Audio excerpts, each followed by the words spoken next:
Oi, gente! Oi, turma 81, tudo bom com vocês? Antes de mais nada, deixa eu me apresentar. Meu nome é Rafaela e a partir de agora eu sou a professora responsável pela disciplina Geografia das turmas de ensino fundamental. Sejam muito bem-vindos! Na aula de hoje, nós vamos dar continuidade aos nossos estudos do capítulo 2, que tem como temática meio ambiente. O meio ambiente, pessoal, é um tema extremamente atual, é um tema que vai estar sempre em voga, vai estar sempre no foco de diversas questões, de diversas discussões das mais diversas áreas do conhecimento. Tanto a geografia, ciências, enfim, o meio ambiente ele é fundamental ao desenvolvimento das mais diversas formas de vida. Então, a preocupação com o meio ambiente é um tema que vai estar aí passando pelas mais diversas áreas do conhecimento. Ao longo do capítulo 2, nós começamos estudando o que é o ambientalismo, esse movimento em defesa da natureza e da qualidade de vida. Estudamos as unidades de conservação, essas áreas de proteção ambiental que foram surgidas para proteger a biodiversidade.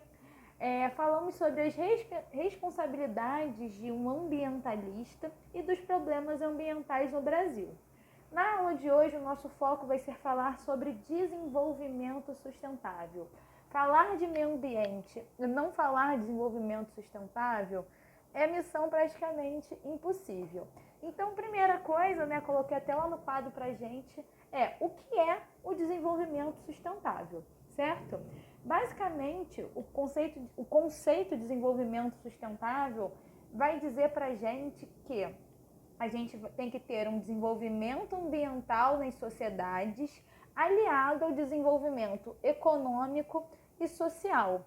O conceito clássico, de desenvolvimento sustentável vai dizer o seguinte, que o desenvolvimento sustentável é um desenvolvimento capaz de suprir as necessidades da geração atual sem comprometer a capacidade de atender às necessidades das futuras gerações. Ou seja, um desenvolvimento sustentável, ele vai conseguir garantir o crescimento econômico sem esgotar os recursos para o futuro. A gente tem que garantir que as próximas gerações vão ter a mesma capacidade de usufruir dos recursos naturais, assim como a geração atual, certo? Então, o desenvolvimento sustentável, ele garante um desenvolvimento social no presente e no futuro. E como que a gente consegue fazer com que esse desenvolvimento sustentável ocorra? Para que isso aconteça, é necessário que haja uma harmonia entre o desenvolvimento econômico, a preservação do meio ambiente, a justiça social com acesso a bons serviços públicos pela população, a garantia da qualidade de vida e um uso racional dos recursos naturais. Ou seja, em momento nenhum, pessoal, fala que a gente não pode usufruir de recursos naturais. Muito pelo contrário. O desenvolvimento sustentável, ele quer sim que as gerações usufruam de toda a riqueza, que a biodiversidade ela dispõe para a gente, mas com responsabilidade, certo? Então, para poder haver um desenvolvimento sustentável, tem diversas ações que são sugeridas para a gente alcançá-las, Como, por exemplo, a coleta seletiva de lixo, fazendo assim que tenha um impacto menor, dos nossos rejeitos. Uma reciclagem de vários tipos de materiais, como, por exemplo, papel, alumínio, plástico, o vidro, o ferro, a borracha. Essa coleta seletiva que nós dissemos anteriormente vai exatamente facilitar a reciclagem desses materiais, certo? Por exemplo, tratamento de esgotos industriais e domésticos para que eles não sejam despejados diretamente nos corpos hídricos, como, por exemplo, rios, lagos e córregos e mares, ou seja, diminuindo impactos ambientais da ação humana. A gente também pode apontar o descarte de baterias de celulares, pilhas e outros equipamentos eletrônicos em locais apropriados. A gente nunca deve jogar esses equipamentos eletrônicos no lixo comum, porque tem um risco de contaminação altíssimo. E a gente sabe, que conforme a sociedade vai se desenvolvendo e vai se modernizando, cada vez mais temos o uso desses equipamentos eletrônicos. Cada vez mais também temos o descarte desses equipamentos que vão ficando antigos com mais facilidade, né? Então, esse descarte adequado de equipamentos eletrônicos se faz essencial para a gente garantir esse desenvolvimento sustentável. Uma nação também é a geração de energia através de fontes não poluentes, como, por exemplo, a energia obtida através dos ventos, né, a energia eólica, a energia obtida através do sol, que é a energia solar. A substituição no comércio das sacolas plásticas pelas feitas de papel. A gente já vê isso, né?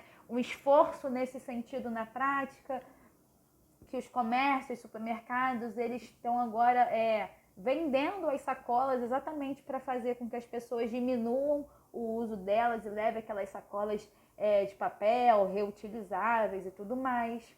O uso sem desperdício de recursos da natureza, como por exemplo a água, ou seja, um uso consciente dos recursos naturais, como nós dissemos também já na aula de hoje. Outra ação que é pontuada, né, para a gente atingir esse desenvolvimento sustentável é a diminuição da utilização de combustíveis fósseis, como por exemplo a gasolina e o diesel, substituindo eles por biocombustíveis, ou seja, para a gente tentar diminuir o impacto ambiental das nossas fontes de energia, a utilização de técnicas agrícolas que não prejudiquem o solo, para a gente conseguir conservar o potencial desses solos, né? Substituição dos carros particulares por transportes coletivos, ou seja, cada vez mais a gente não usar carros vazios, mas cada vez mais ônibus, trens, metrôs. Criação de ciclovias, permitindo o uso de bicicletas como meio de transporte. Aqui no Rio, né, nós já temos uma ciclovia, principalmente aqui na Zona Sul, bem desenvolvida, que permite esse transporte. O incentivo ao transporte solidário. O que é esse transporte solidário? Basicamente, o incentivo à prática da carona. Se você está sozinho no seu carro e vai para algum lugar, né? Por que você não oferece para os seus amigos, para todo mundo ir junto, né? Para diminuir esse impacto. Combate ao desmatamento ilegal de matas e florestas, que é sim um problema, né? Que precisa ser combatido. O incentivo à criação de áreas verdes nas grandes cidades. O combate à ocupação irregular nas regiões que devem ser preservadas. Isso já foi trabalhado, né, nesse capítulo, quando a gente falou da necessidade da unidade de conservação. Enfim, todas essas sugestões de ações são para que o ser humano consiga estabelecer o equilíbrio entre esse desenvolvimento econômico e a manutenção do meio ambiente.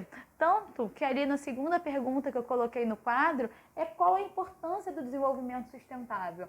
Ele foi criado exatamente para propor uma nova forma de desenvolvimento econômico aliado à questão ambiental, certo? Aqui no Brasil, a poluição do ar, rios e solos são problemas ambientais comuns e com isso, né, trazem uma atenção, porque são problemas sérios e precisam ser combatidos. Se vocês perceberem, diversas dessas ações que nós falamos aqui ao longo da aula de hoje são facilmente aplicadas no nosso dia a dia. Então, vamos fazer a nossa parte, né? Porque, assim, não é tão simples manter um desenvolvimento sustentável, é um grande desafio do século XXI, mas nós vamos nos esforçar para poder, né, chegar lá. Na nossa apostila, na página 6, nós temos um para conhecer melhor, explicando alguns termos que nós trabalhamos, né, ao longo do capítulo, como, por exemplo, a indústria automobilística tem feito um esforço no sentido de aperfeiçoar o carro elétrico para diminuir o seu impacto no meio ambiente. A utilização maior das ciclovias também depende da segurança do ciclista, certo? Então, assim, não é simplesmente pegar a bicicleta e ir, precisa garantir essa segurança. Uma curiosidade é que a Suíça é o país mais sustentável do mundo. Ela conseguiu esse título, né, reduzindo o uso de combustíveis fósseis, além de ter uma excelente política ambiental. E na questão de conceitos, né, nós vimos aqui que um ecossistema é um conjunto formado pelas interações entre os organismos vivos. Energia eólica, nós já mencionamos anteriormente, é a energia obtida através do vento. A solar é obtida através do sol. Os combustíveis fósseis, que são grandes vilões aí, né, no alcance do desenvolvimento sustentável, eles são obtidos, né, através da decomposição de organismos, como, por exemplo, esses combustíveis fósseis, a gente pode falar petróleo, carvão mineral, gás natural. E o biocombustível é um combustível obtido de fonte orgânica. Dentre esses biocombustíveis, nós podemos dar o exemplo do álcool, do etanol e do biodiesel. Tá bom, galera? Todas as vezes que vocês verem essa casinha no nosso quadro, significa que nós vamos ter atividades para casa. Para a gente poder fixar os conteúdos vistos na aula de hoje, nós vamos fazer os exercícios diversos número 2, questões 21 a 30. Tá bom, galera? A gente fica por aqui. Um beijo, se cuidem e até a próxima. Tchau, tchau!